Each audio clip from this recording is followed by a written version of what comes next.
The Forum at 8 with Xolani Gwala. It is now 6 minutes after 8. Very good morning indeed, and a warm welcome to the Forum at 8 here on SAFM, South Africa's news and information leader. Already we have a couple of emails about our subject on the Forum at 8 this morning, talking about issues of land restitution process in this country and how far it has gone. Right then, there's a report titled Paying for the Past, Addressing Past Property Violations in South Africa, a report that was put together by Professor Bernadette Atu-Ahene, of Law and Public Affairs Fellow at Princeton University. This report argues that as a key player in South Africa, this is the land restitution process, in South Africa's reconciliation process, the Commission should have ensured that financial awards had a long-term economic impact so that it could address the ingredient that has been missing in the reconciliation process of this country. We will talk a little bit about this report then and where it is placed in the broader land reform program in this country, but also take your thoughts on email at gwalax@sabc.co.za, gwalax@sabc.co.za. Also, SMS is at 34701, 34701. In fact, as I mentioned, there's one email that has come through from Opa Tsasanyane in Sebokeng, who says, "I've lost hope and trust in the whole land restitution process of this country. There's a small case at Land Claims Court, Velde-Breefontein Trust, that covers the entire Vaal Triangle and some parts of Soweto and West Rand. This case is full of dirty tricks and buck passing with no ending." That's Opa Tsasanyane in Sebokeng. We'll look at these things then in a minute. But let me introduce my guest on the program. I'll start here with me in the studio. Professor Bernadette Atu-Ahene, Law and Public Affairs Fellow at Princeton University, here with me in studio. Very good morning to you, Professor. Thank you. Thank you for this invitation. Thanks indeed for coming through this morning. Let me also welcome on our lines Professor Cheryl Walker, Professor of Sociology. She has extensive done research as well in the area of land reform, rural development and gender studies. Very good morning to you, Professor Walker. Good morning. And thank you very much for your time. Also on the line, David Neves, researcher, Institute for Property, Land, Agrarian Studies Plus.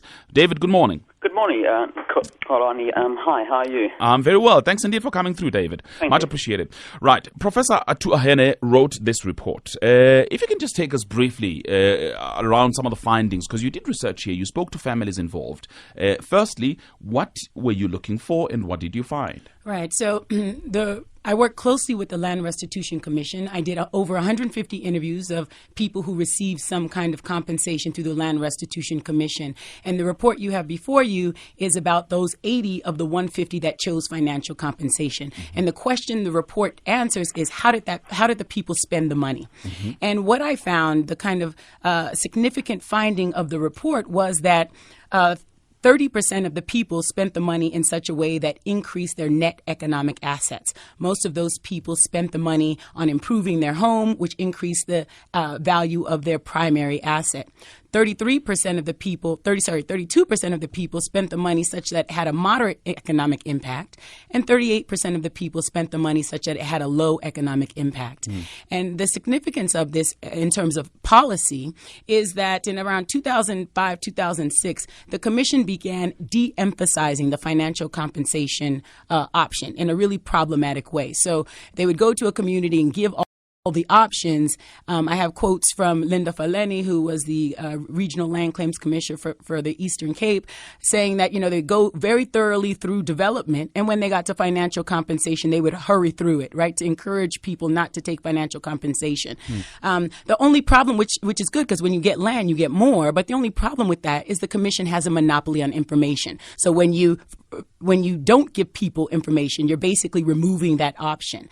And so one of my policy recommendations is that instead of removing options, is to give people more options. What do I mean by that? Give them the option of getting their land back if the land is available, alternative land, financial compensation, and a fourth option of vouchers, meaning that how people were paid were through something called the standard settlement offer, which ranged anywhere from 17,000 Rand to 60,000 Rand. So the Commission could say, okay, you're entitled to 40,000 Rand in cash. I'll give you perhaps 60,000 instead if you take a voucher to Cash Build or some other, if the Commission is trying to encourage people to improve their homes. Another example would be instead of 40,000 Rand, we'll give you 60,000 Rand if the Commission makes a direct deposit into a qualifying qualifying educational or training institute. So the point is figuring out how to make the financial compensation option more effective instead of taking it away. Because the fact of the matter is that 70% of claimants, both urban and rural, were paid through financial compensation.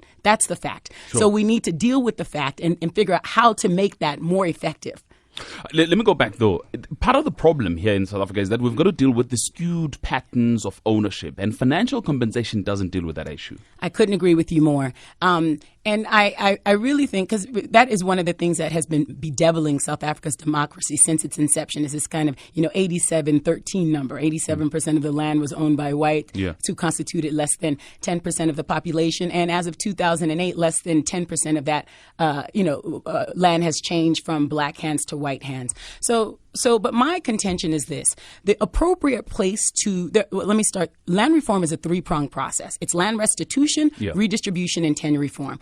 And my contention is that the appropriate place to address this fundamental inequality is in land redistribution. Why? Well, the point is we should be giving the land to people, the farm workers who are already on the land, know the land, have been tilling the land. Just because who will use the land more effectively? The person who's already on the land, or the person whose grandfather 2 generations ago owned the land? You understand? Restitution is about restoring legal rights. And those aren't the people who will necessarily use the land more productively, have the skill sets, the desire, etc. So my contention is, again, where we need to really deal with this fundamental inequality is in the redistribution prong of land reform, and not necessarily in restitution, because those people who used to be on the land, their grandfathers used to be on the land, aren't necessarily the ones who will use the land most effectively today. But it is a very sensitive issue, especially because of food security, for instance. Food security, people would like to get some land so that they can grow their own crops. So you've got to emphasize land as well I suppose maybe equally with the financial award. I agree. And again, what my recommendation is not to say that we need to have more people choosing financial compensation. Don't understand me to say that. What I'm saying is the fact of the matter is 70% of people, both urban and rural claimants, are being given financial compensation. So my intervention is merely to say, if that's what's happening on the ground, let's find a way to make it more effective. Because in my opinion, the thing that has been woefully missing in terms of this whole South Africa's reconciliation process is economic empowerment. There's been a whole lot of forgiveness and very little economic empowerment. The and issue, we have an opportunity to do that. And I think some people may raise this issue a little later on about the amounts that are given here, because some may very well say that you say I must choose financial, that it must be there on the table. But the reality is that it's not even a lot of money. I agree. And so there were 2 ways that financial compensation was decided. It was something called historic valuation and something called the standard settlement offer, which I mentioned earlier. Historic valuation is actually tied to the market value of the land, and you bring it up through the CPI, but that was given mostly to rural claimants. So that, historic valuation, but the majority of claimants got paid through something, again, called the standard settlement offer, which did not have a direct connection to the market value of the land loss. It was the settlement offer, standard settlement offer was linked to the housing subsidy and increased as the housing subsidy increased. But yes, the amounts were very low, and that's one of the recommendations in the report, is to actually increase the amount of compensation that's being given to people through these SSOs. Let's bring in my other guests here. Perhaps starting with you, Professor Walker. What are your thoughts here? Because the issue is whether or not we should continue giving people financial award, or should we say, listen, the emphasis must be on resettlement. Thank you very much. Well, I think the report we have before us is really interesting, and I think a lot of what's being said there makes sense to me. And I think what it's also showing is the enormous complexity and variability of the issues, because we're looking at both rural and urban, and within the rural we're looking at a huge range of different regions, different environmental, farming potential, etc. So I think that the option of financial compensation does make sense, particularly perhaps in the urban context. But in the rural areas as well, I think it's important to differentiate between people who really want to farm and have the capacity to farm, the potential to farm, or already the capacity, and people who actually don't, who are already living in a semi-urban context. And in that case, I think actually the kind of options that are being laid out and making the financial compensation a more sophisticated set of options really does make sense. One of the issues also, Professor, is the issue of time here, that it is taking a long time to settle these issues. Do you think that if people were to address the financial award and address it adequately, perhaps that might expedite the process? Well, I think that, in fact, was part of the reason why financial compensation has predominated. And also, if I can just refer back to the history of the standard settlement offer, when it was originally introduced into the Restitution Commission, it was done as a way of trying to speed up the restitution awards because there was such frustration at how slowly they were going, particularly in the urban context at that point. So that rather than going on a case-by-case, family-by-family basis, the Commission started offering a standard settlement offer, which was at that point, as has been pointed out, pegged to the housing subsidy of the time, to say, and at that point, certainly, there was always a choice that either you can have this amount of money now, the standard settlement offer, or we can go the individual route, which requires very costly and time-consuming assessments, but that may take longer. And of course, that's a very cruel dilemma to place before people, but the Commission also has this dilemma of having to work at scale because people are so frustrated by how slow the process is, and trying to deal with the individual dimensions of loss and redress. And also, obviously, when you're dealing with communities, there's major community dynamics and complexities that also can be very, very time-consuming. David, let me bring you in then. Your thoughts on this dilemma. Thank you, Arnie. I think the two other guests you've got on the show, they're well placed to speak to some of the aspects related to land. But the point I want to emphasize is the idea of the financial award and cash transfers to the poor. That's my particular area of expertise. And in the report and in the way in which your first guest has spoken to her findings, I think it's really useful that she suggested that one of the four options could be cash, but the fourth rather than third option could be forms of conditional cash. In other words, we'll give you money, or we'll give you more money, provided the money is spent to purchase building materials or tuition fees or something like that. And that for me is the interesting debate, because it echoes many of the debates in relation to social grants. And there's a sort of a kind of vast literature and lots of contestation around what we call conditionalities. You'll recall the social grants that we have in South Africa, they're effectively unconditional. They don't require you do stuff to keep getting your grant. And I'm quite heartened by the fact that your first speaker, in indicating the sort of four options that she has, sure. She recognizes that sometimes it's actually more helpful for people to get cash in their hands, even if in the way that she's kind of sketched it out, it would hypothetically be a smaller sum of cash. I think there's sometimes problems with imposing conditionalities on cash transfers to the poor, and that's one of the lessons we've learned from the social grants field. And I think that's a useful idea to bear in mind. The idea of conditionalities is very attractive, and it's used elsewhere in the world. But South Africa is relatively unusual in terms of our system of social grants, which are of course different from the cash transfers that we've been speaking about so far.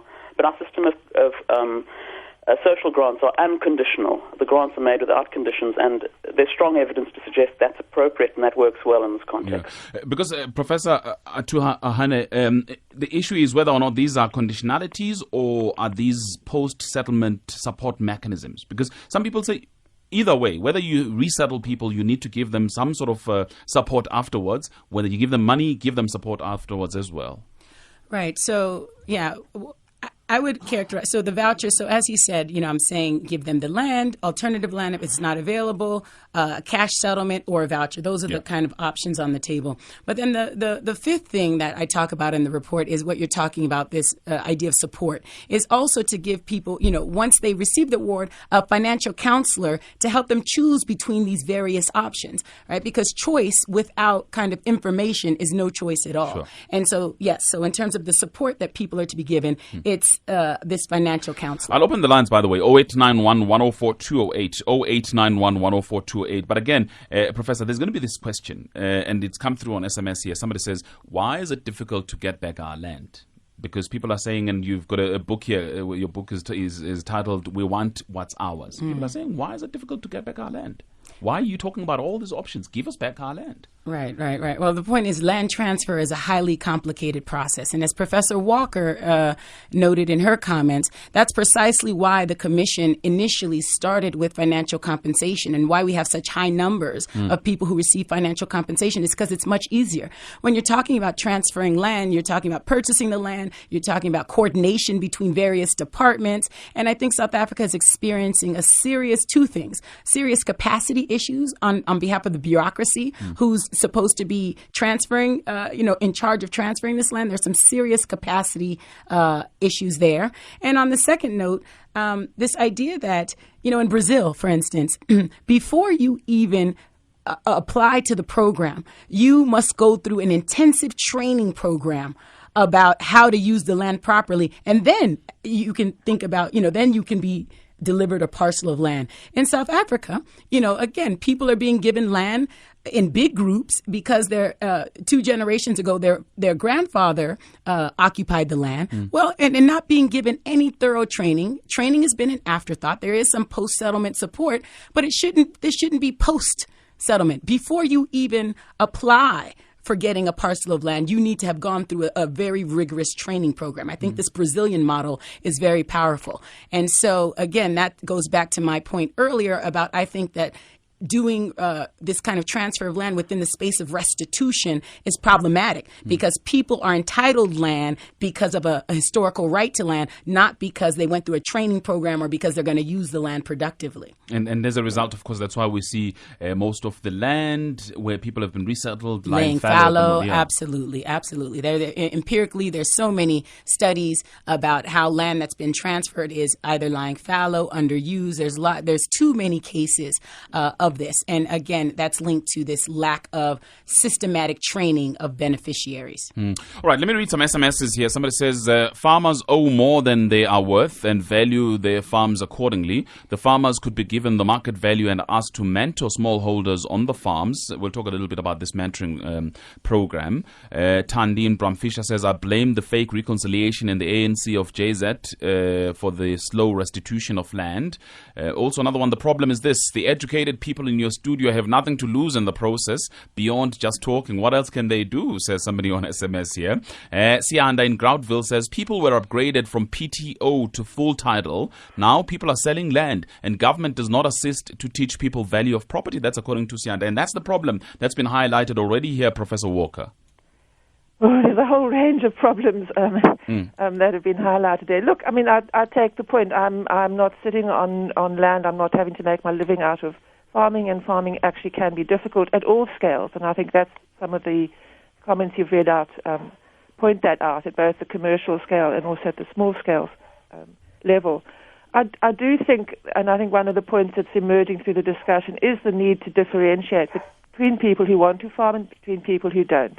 And many people who are classified as rural people now in terms of apartheid's history are actually sort of have been penned historically into rural areas and pinned and tied down to a very marginal agricultural, agrarian sort of livelihoods. And I think that needs to be addressed.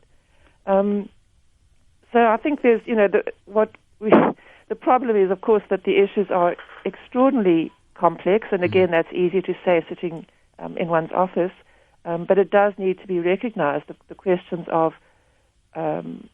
redress. Not everybody wants to farm, not everybody wants to go back to the land. Communities are often very divided. Leadership institutions within communities are often quite weak. And all these issues have to be worked with on the ground. And the question of state capacity that has been raised is also of concern. We need to beef up that capacity, but at the same time we need to recognize that there's only one cannot have a single mentor for every single claimant, for instance. So you've also got to look at using the resources most efficiently and effectively. And I think also look beyond land reform and the Department of Land as the only department involved in post-settlement support. All right, David, let me read you this email then. Before resettlement, comes from Aubrey Murudu. He says, before resettlement, there should be preferred settlement plan, including detailed comprehensive land use plan with the assistance of the owner for effective use of the land to ensure that agricultural activity is not being interfered with. You agree with that, David? Well, I think my other guests they've certainly indicated that same sentiment, and I think most right-thinking people would agree that the levels of support for claimants haven't perhaps been as high as they ought to be. So certainly, I mean, in principle, I wouldn't disagree with that. But I just want to echo something that, again, that your other guests have said. Land dispossession took place over the course of the last century. A lot has happened in the last century.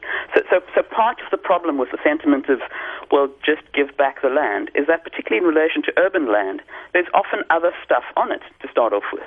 Urban infrastructure has been built on some of those sites of urban dispossession, which makes the idea of simply giving back land quite difficult from a public policy perspective.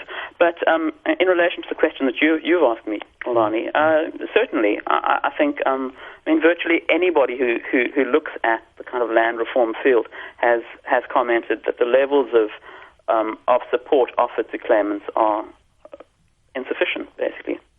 Sizoba on email says, this issue can't continuously be discussed on radio, TV and green papers. Practice is what's needed now. Where wrong was committed, redress needs to take place simple. This will only happen in a speedily manner when those that were wronged stop buying these false sense of common nationhood and common vision and forcibly take matters into their own hands. This touches, I suppose, on what you were saying, Professor Atu Ahene, because what happened was you were talking about this being at the heart of reconciliation process in South Africa. Yeah, absolutely. And just one more thing on this issue of reconciliation. You mentioned earlier the mentoring, and that being a solution, farmers mentoring the kind of new farmers. But that solution suggests that there is some kind of amicable relationship existing between the farmer and the black community. I'm working with the community, the Popela community. They won a very important constitutional court judgment that said that this community should get back their land. The 9 individual claimants should get back their land. To this day, they have not, 7 years later, they haven't gotten back their land. One of the things that the commission was trying to do is to get the current landowners, which is a company called Westphalia, to work with the community and mentor them. That sounds wonderful, but the point is the current landowners have been mistreating the Popela community. We did very kind of thorough interviews of that community, and we have so many stories of Westphalia blocking access to the graves and just disrespectful treatment of the community. Other stories of when they were as they were farm workers on the farm, the mistreatment that they experienced as farm workers. And now the commission expected the Popela community to work with Westphalia. And again, these kinds of mentoring relationships assume that there is kind of a friendly relationship between the farmer, owner, and then the community, when a lot of times that's not true. This goes back to the reconciliation. It's like the Popela community was expected more forgiveness. I mean, how much, they were mistreated by the current owners, and they're expected to forgive and allow this farm owner to mentor them. So there's some very serious issues with this kind of idea of mentoring that we need to address and stop making assumptions about everybody just getting along. Professor Walker, you want to give me your last comments? I know you've got to go. Yes, I did. I mean, just on the mentoring, I think there are some examples of where mentoring can work, but I think that there are a lot of problems with it.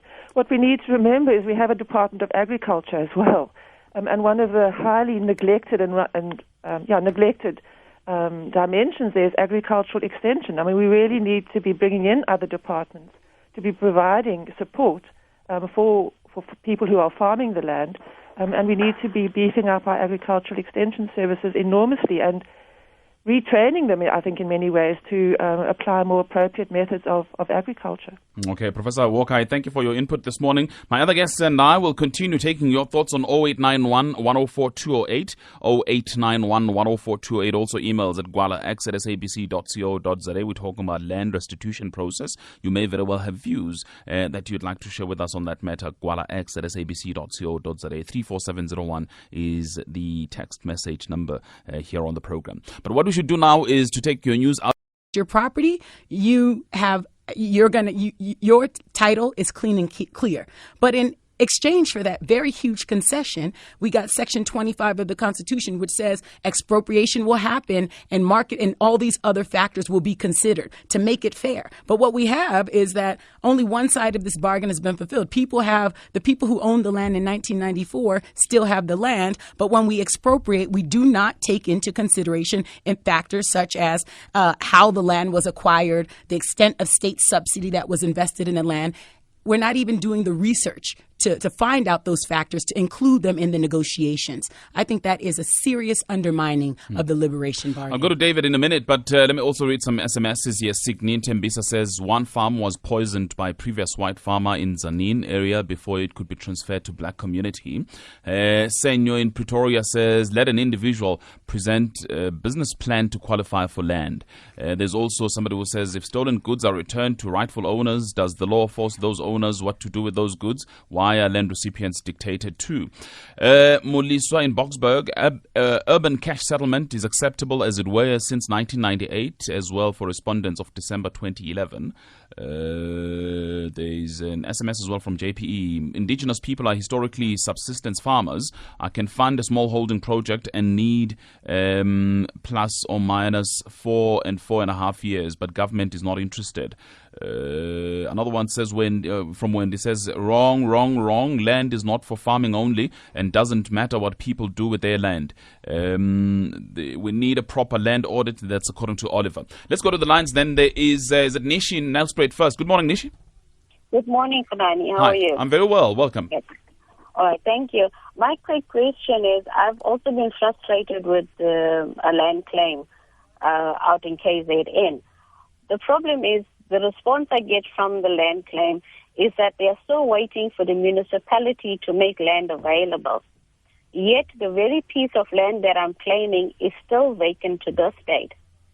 And the response from the commission is that the municipality wants market value for the land. Whereas when the land was taken and given to the municipality, it was free of charge. Now this is one government department against another government department. And now we talk of willing buyer and willing seller. How does that, I'm also an employee of government. And we are now, government is now, one government department is not, is hindering the policies of national government itself. All right. And what is the commission going to do about it? Because it's not good enough to keep saying that, no, we're waiting for the municipality and the municipality wants compensation. The response I got from the official was that, no, if you want to get land back, we are only prepared to pay the 50,000 for it. And if it goes above that, then you must cough out for it out of your own pocket. All right, is Nishi. that reasonable? All right, Nishi Nelspruit, thank you, Professor. Yeah, I have to agree with her in the sense that coordination, anytime that, the land reform requires coordination between various departments, it becomes extremely difficult. You see challenges. So I'm not exactly sure about her individual case, but in the research that I've done, any time that the commission had to involve the municipality or the Department of Agriculture, any other department, it became a struggle, a challenge. So, but also it goes back to one of the SMSs about a proper audit of the land, because some people are saying actually government doesn't even know how much land it owns. Yeah, and you also have to consider, if we're really trying to do something about the fundamental inequalities in land ownership, we then can't be transferring state land to people. Right? So that's not going to really address the fundamental problem. So, whether the municipality owns the land, we have to really start thinking about acquiring private sector land to transfer to people. That's the way we're going to really change this fundamental inequality. So let's keep our eyes on the prize and not focus too much on transferring government-owned land. Sure. And in Mpumalanga, good morning. Your honourable guest. I'd like to make 3 suggestions. I've already made them on the phone before, but I'm making them again. Yesterday evening I was at a literacy class in an RDP. I've been in there before. And as I've said, the RDP houses are built with no room whatever even to grow vegetable between the houses. So what I'm saying is when the government builds houses again, please give the people some land that they can grow at least vegetables in their home and have a little garden. That's one way of giving back the land. Right? Number 2, adult literacy groups all over South Africa should be giving some land where they can develop community garden within them as a group. And this can be very satisfactory. Number 3, I've made this suggestion before. I have a friend, an African friend, who has bought out a plot a few years ago. He's now got a lovely farm on that plot. Now, people like him, could they be given permission to train apprentices, like maybe 4 every 4 months, have 3 or 4 people on his farm, young people, that they are trained to do farming by people like this guy who's already trained a foreman, who's already trained his son into farming. Right. And then they can be given these, say for instance, he has 3 or 4 people at a time.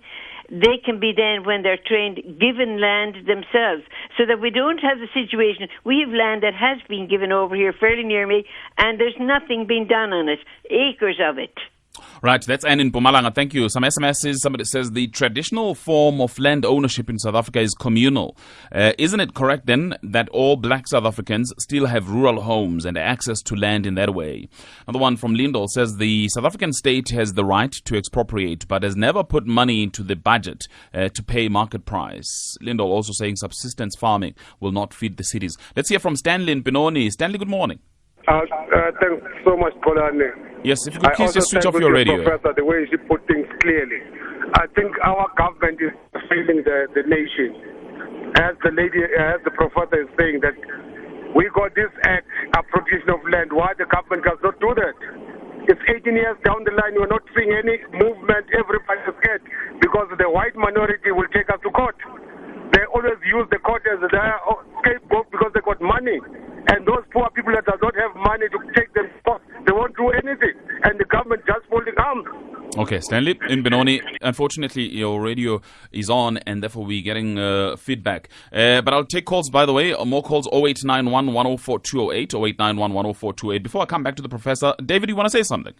Yes, thanks, Kalani. Sure. I'd like to reflect on one of the SMSs you read out, where somebody was remarking on, well, why do we have to farm? And I'm paraphrasing what they were saying, but I think there's a nub of something in that many people use land for settlement purposes, and if you look at some of the portions of land that have been returned to people, land is used in all kinds of ways, for all kinds of purposes. So the sort of assumption that everybody wants to become a farmer, is able to become a farmer, and will become a farmer, I think is sometimes quite problematic. And this just goes back to some of my previous comments about the sort of unconditional nature of cash transfers. I think we often overlook the resourcefulness and the ingenuity of poor people in terms of the ways in which they forge their livelihoods, in terms of the ways in which they make a living out of the resources that they have access to. And that is where part of the reservation about imposing very strict conditions particularly on cash transfers to poor people comes from. So I think it is useful to bear in mind that particularly in parcels of land that are given back to large numbers of claimants, at best one is going to be looking at forms of agriculture that might augment food security, but you're not necessarily generating a whole cadre of new farmers in those cases. All right. Some SMSs for Professor Atu Hene. I know you, and I'm going to ask you to respond to Stanley in a minute, but some SMSs for you. Kuabas says the Americans should worry about their own land issues and their own issues at home. Another one says, please explain to the American that this is Africa, not America, A being Port Elizabeth. There's also another one that says, it comes from Joe in Aberdeen, who says, please ask your USA guest how America sorted the land repayment or restitution problem with the Indian tribes. You also want to respond to what Stanley was saying. Absolutely. So the point is, in America, you're absolutely right. There are significant land issues with the Native American, but the difference between South Africa and the United States is there is no political will to address the injustices that happen to the Native American populations, and so we get very little movement on that topic, where in South Africa it was the majority that was dispossessed. So there's incredible political will to move and to do something. So that's exactly why we don't see those fundamental inequalities and injustices to Native populations addressed in the U.S. context. But we're seeing some movement here in South Africa. That's the main difference. Stanley. Now, in response to Stanley, I thought he had he spoke powerfully, and I agreed with what he was saying.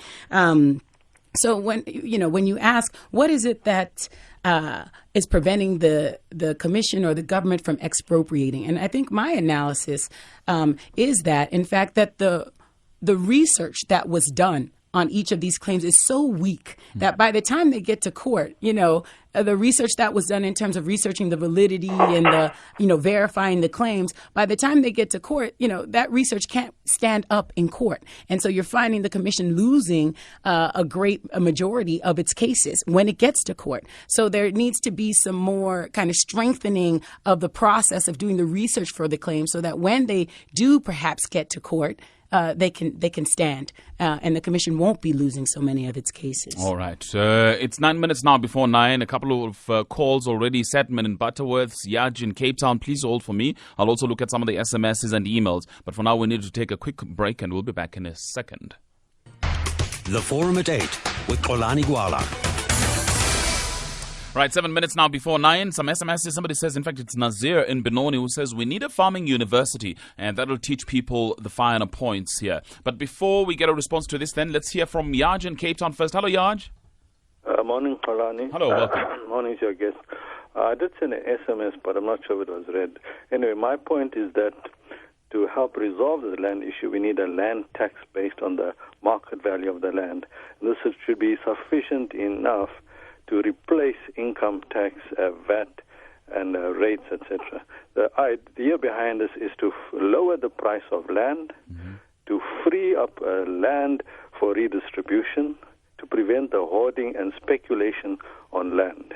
All right, interesting. Yaj in Cape Town, thank you. Sadman in Butterworth, good morning. Xolani? Hi, welcome. You're speaking to Fatman here. Yeah, hi, go ahead. Xolani, I'm one of those granted land claimants, no? Yeah. Well, our family were the first people to put in a land claim as far back as 1993. And it's actually 4 farms. We are in the Utrecht, now metropolitan area in the Utrecht. Our claim was for 4 farms. Now, 1 farm was settled in 1997. We got next to nothing. Those who were compensated for got monetary compensation, got next to nothing.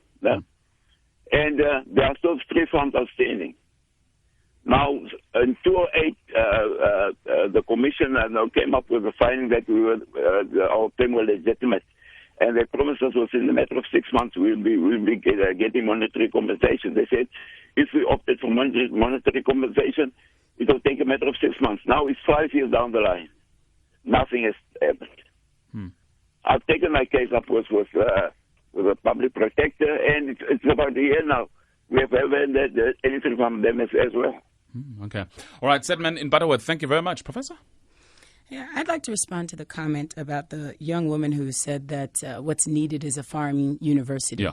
And I couldn't agree with her more. This idea that what is really lacking is this training. Again, I'll go back to earlier in the show, I spoke about the Brazilian model and how they really train people before they even allow them to get on the land. They go through a rigorous training process. And the point is, which institutions are to do this training? There's agricultural departments in various universities that can take on this task, but we need to really systematize and institutionalize the kind of training that claimants can go through, beneficiaries can go through before they get their land. So I think that was right on the money. All right, there's also another SMS here that says in Umbu, Transkei land has been taken by this government for grazing purposes without compensation. Some emails here, one from, I'll tell you now, it comes from Vugani Nkosi Matigwe. All we need at this stage is for our leader to concur to expropriation our rightful land without compensation, simply because it was stolen from us. Furthermore, perhaps we should also claim for compensation from whites for damages we have suffered over centuries as a result of dispossession. That's a view from Vugani Nkosi. There's a view as well from Sandile Zulu, who says on email, what kind of training do we need to get our only land that belongs to Africans? We may not be business-minded, but we know what belongs to us. We need training to get what belongs to us. That's a question from Sandile. Let me start wrapping the issues up now, starting again with David. If you may, just looking towards wrapping it up, David, for me. Well, I think your guest needs to be congratulated. It's certainly, her report's very thought-provoking, and I think she foregrounds many of the important issues around land. What I would like to emphasize is the point that has already been made: the idea that actually there isn't one model fits all form of land use in this country. There isn't one form of agriculture. There's enormous variability. There's enormous variability in terms of what people do with land, and there's enormous variability in terms of the differences between urban and rural land. So, while I agree in generic terms with many of the suggestions that have been made, and certainly the emphasis on pre and post settlement support, etc., etc., I think that we do need to sort of bear in mind that land gets used in various kinds of ways by people, and I want to also return to the point that I made earlier with regards to cash transfers to the poor. I think we mustn't lose sight of the fact that there's an enormous body of literature which suggests that actually when you give poor people cash, they do things that make sense, that are productive, and that they often are in the best position to understand how to use cash injections to bolster their livelihoods and support their economic activities. So I think I would certainly not like to see cash settlement taken off the table. Right. There's no suggestion it be taken off the table, but I think we need to acknowledge there is a place for that. All right. Professor Atu Ahene, there's an email here from Professor David Sanders, who says, please ask the American professor, to introduce into analysis a class dimension. It is impossible to understand the conduct of a progressive government, as she terms our government, without recognizing that there are new middle-class interests that influence government policy and action or inaction.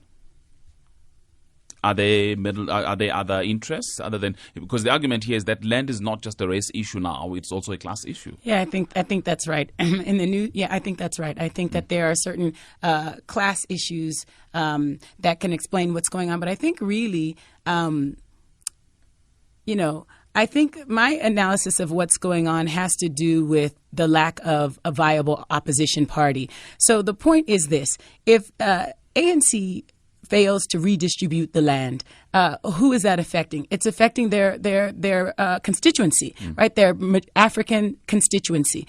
And if they redistribute the land aggressively using expropriation, who is that adversely affecting? The current landowners. But the problem is this: their constituency, there's no viable opposition party for black people to vote for. You understand what I'm saying? So the opposition, the main opposition in South Africa is the DA, and lots of black people don't want to vote for the DA, right? So the point is, if they don't deliver on land reform, then there are political consequences. But the point is, there's nowhere for this constituency to go. So they don't feel the kind of consequences. Well, on the other end, if they redistribute the land aggressively, they'll feel economic consequences immediately. Am I making myself clear? So the point is, I think the ANC really, it's choosing between kind of political consequences and economic consequences, right? And the point is, the political consequences are very attenuated because there is no real viable, in my opinion,